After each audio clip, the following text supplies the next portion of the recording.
All right, for the third part video, I'm going to show you the double and half angle identities. With given information about alpha and beta, we did these with the sum and difference. Can we find out, hey, what would sine of 2 alpha be? Or what would cosine of 2 beta? I'll do that next, and tangent of something. So we can do double angles, we can do half angles. I'll show both here. So one of these things here, they're saying tangent is -4/3 in quadrant 4. Now, quadrant 4, they could have said 3 pi over 2 to 2 pi, if we're doing radians, or they could say, 270, 360.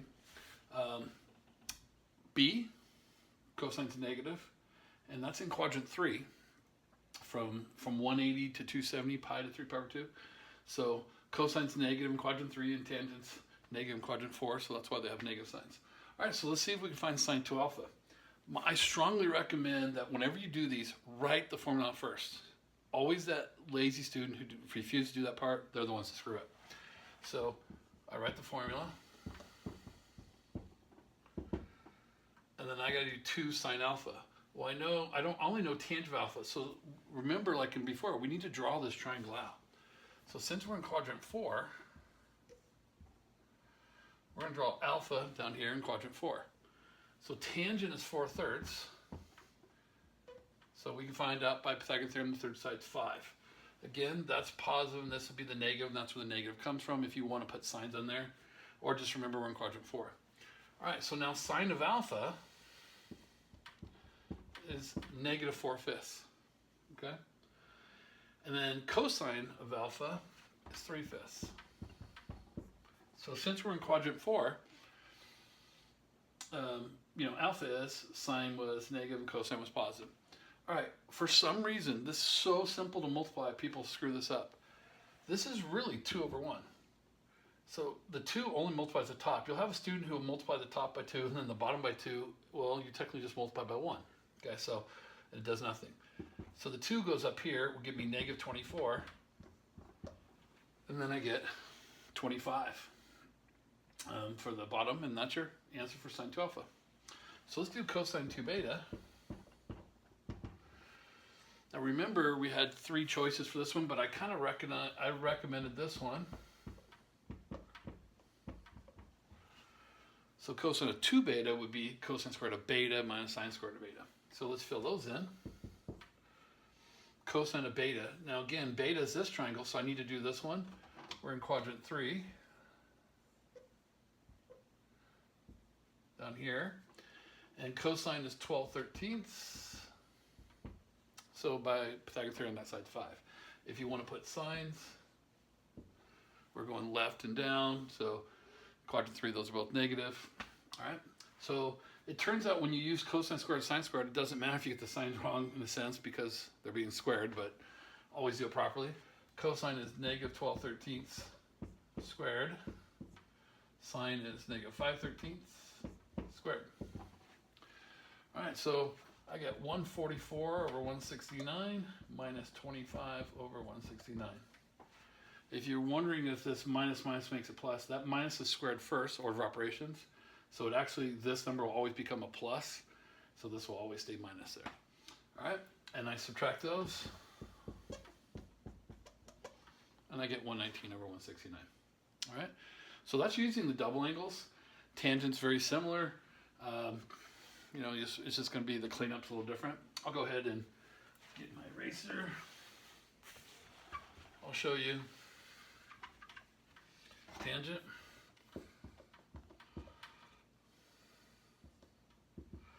So remember, it's 2 tan beta. All right, I'm doing beta, I'm just using that triangle. All right, so tangent of beta is 5/12. So this is also tangent of beta. What's nice about this formula, both things I have to find are the same thing, tangent of beta. So, and tangent is opposite over adjacent, 5/12. All right, so this is 10/12 on top, and the bottom is 1 minus 25, 1/44. So it kind of just didn't really, I know I could reduce this and so forth.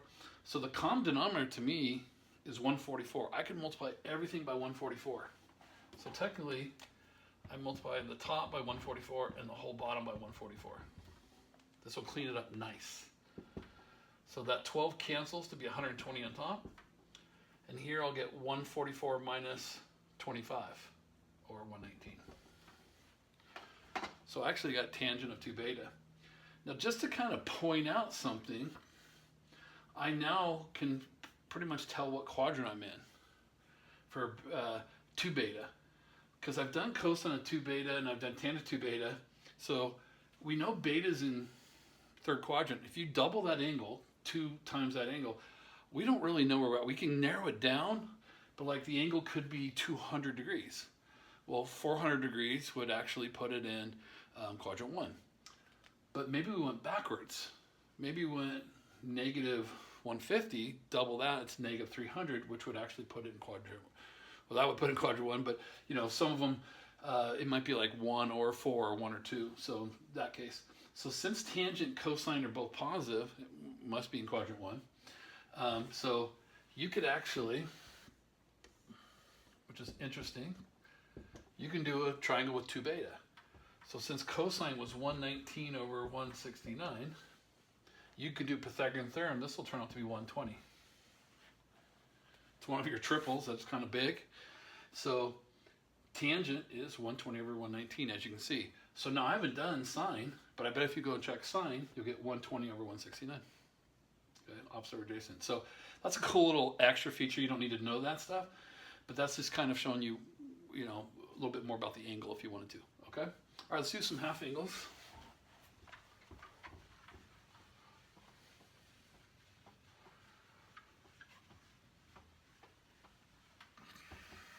All right, so let's do the sine of alpha over 2.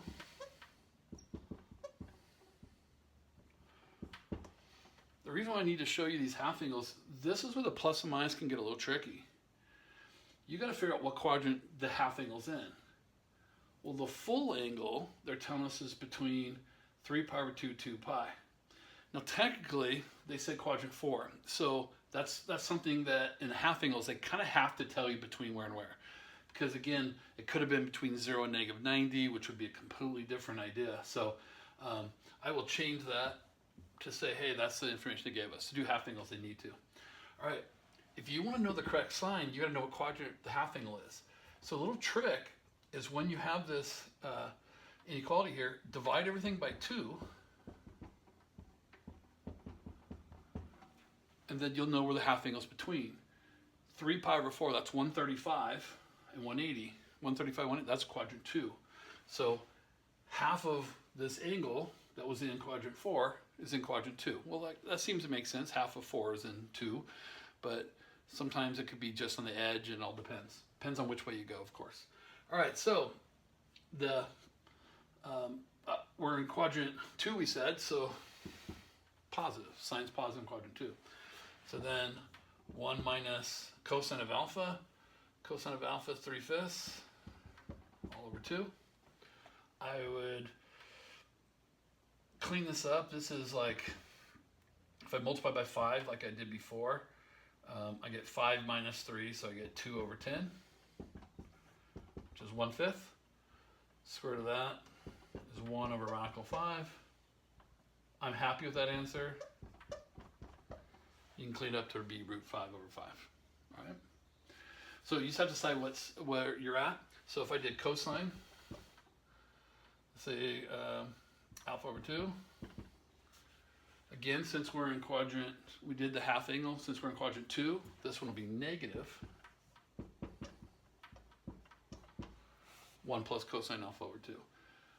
So we know cosine of alpha is 3/5. Multiply by 5, and I get 8/10. You get 5 plus 3 over 10, which is 4/5. The square root of 4. And that's a good answer. I'm happy with it. If you want to clean it up, that's the cleaned up answer. All right. When you get into upper math, Like calc, we accept this completely. That's why I said I like it. So you may have, your teacher may say, they're showing you clean it up and they're having you do it. It's great practice for you. All right, so let's talk about tangent.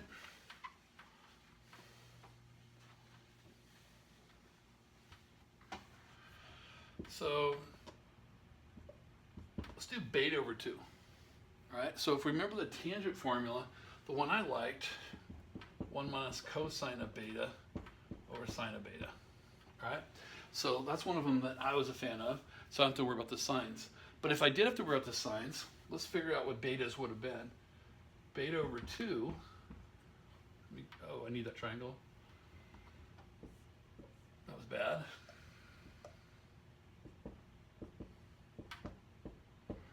All right,